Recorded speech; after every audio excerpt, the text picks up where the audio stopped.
రాయలసీమ అభివృద్ధిపై సీఎం చంద్రబాబుకు చీమంతైనా చిత్తశుద్ధి లేదన్న నిజం మరోసారి తేటతెల్లమైంది. సీఎం చంద్రబాబుతో తాను ఏకాంతంగా సమావేశమై రాయలసీమ ఎత్తిపోతల పనులు ఆపివేయించానని తెలంగాణ అసెంబ్లీ సాక్షిగా రేవంత్ రెడ్డి చేసిన వ్యాఖ్యల్ని ఇప్పటి వరకు చంద్రబాబు కనీసం ఖండించలేదు.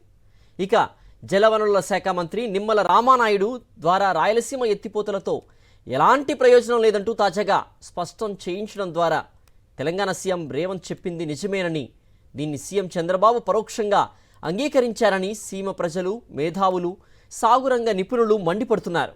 రాయలసీమ ఎత్తిపోతలు పూర్తయితే వైఎస్ జగన్కు మంచి పేరొస్తుందనే ఈర్ష్యతోనే పనిగట్టుకుని ఆ ఎత్తిపోతల పనులు సీఎం చంద్రబాబు నిలిపివేయించారని సాగునీటి రంగ నిపుణులు తేల్చి చెప్తున్నారు. పిల్లనిచ్చిన మామ ఎన్టీఆర్కే కాదు, జన్మనిచ్చిన రాయలసీమ కూడా చంద్రబాబు వెన్నుపోటు పొడిచారని మండిపడుతున్నారు.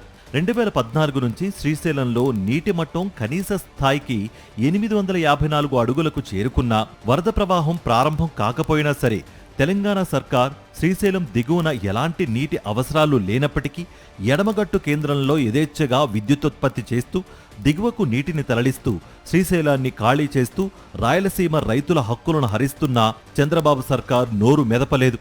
శ్రీశైలంలోకి వచ్చిన నీటిని వచ్చింది వచ్చినట్లుగా తరలించడం వల్ల పోతిరెడ్డిపాడు హెడ్ రెగ్యులేటర్కు నీళ్లందక తెలుగుగంగ, ఎస్ఆర్బీసీ, గాలేరు నగరి ఆయకట్టులో 2014-19 మధ్య ఏటా పంటలు ఎండిపోయి రైతులు తీవ్ర ఇబ్బందులెదుర్కొన్నారు. ఓటుకు కోట్లు కేసులో తెలంగాణ సర్కార్కు సీఎం చంద్రబాబు అడ్డంగా దొరికిపోయారు.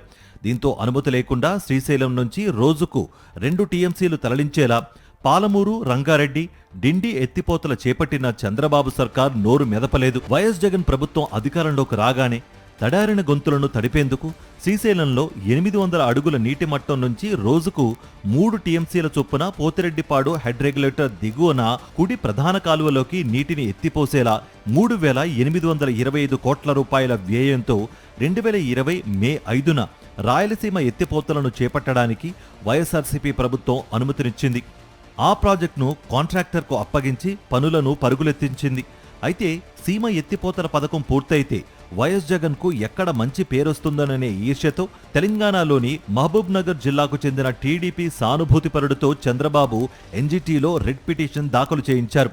దీంతో పర్యావరణ అనుమతి తీసుకుని ఆ పనులు చేపట్టాలంటూ 2020 అక్టోబర్ 29న ఎన్జీటీ ఆదేశించింది. దీంతో పర్యావరణ అనుమతి కోసం వైఎస్ఆర్సీపీ ప్రభుత్వం ప్రయత్నిస్తూనే ఆ అనుమతి వచ్చేలోగా చెన్నైకి 15 టీఎంసీలు, రాయలసీమలో దుర్భిక్ష ప్రాంతాలకు తాగునీటిని సరఫరా చేసే పనులను తొలిదశలో చేపట్టాలని 2023 ఆగస్టు 11న నిర్ణయించింది. శ్రీశైలం నుంచి తరలించే పనులను పర్యావరణ అనుమతి వచ్చేలోగా చేపట్టడానికి అనుమతి ఇవ్వాలన్న అధికారుల ప్రతిపాదనకు వైఎస్ఆర్సీపీ ప్రభుత్వం ఆమోదముద్ర వేసింది. ఈ మేరకు అధికారులు పనులు చేపట్టారు. 990 కోట్ల రూపాయల విలువైన పనులను పూర్తి చేశారు. కానీ గత ఏడాది ఫిబ్రవరి 27న కేంద్ర అటవీ, పర్యావరణ శాఖ నిర్వహించిన ఈఏసీ సమావేశంలో రాయలసీమ ఎత్తిపోతలను తొలిదశలో తాగునీటి అవసరాల కోసం చేపడుతున్నామని, మలిదశలో పర్యావరణ అనుమతి తీసుకుంటామని చంద్రబాబు సర్కార్ స్పష్టం చేసి ఉంటే ఆ ఎత్తిపోతల పనులకు ఎలాంటి అడ్డంకి ఉండేది కాదని సాగునీటి రంగ నిపుణులు స్పష్టం చేస్తున్నారు. కేవలం వైఎస్ జగన్కు మంచి పేరొస్తుందనే ఈర్ష్యతోనే ఉద్దేశపూర్వకంగానే వాస్తవాలను ఈఏసీ సమావేశంలో చంద్రబాబు సర్కార్ చెప్పలేదని స్పష్టం చేస్తున్నారు.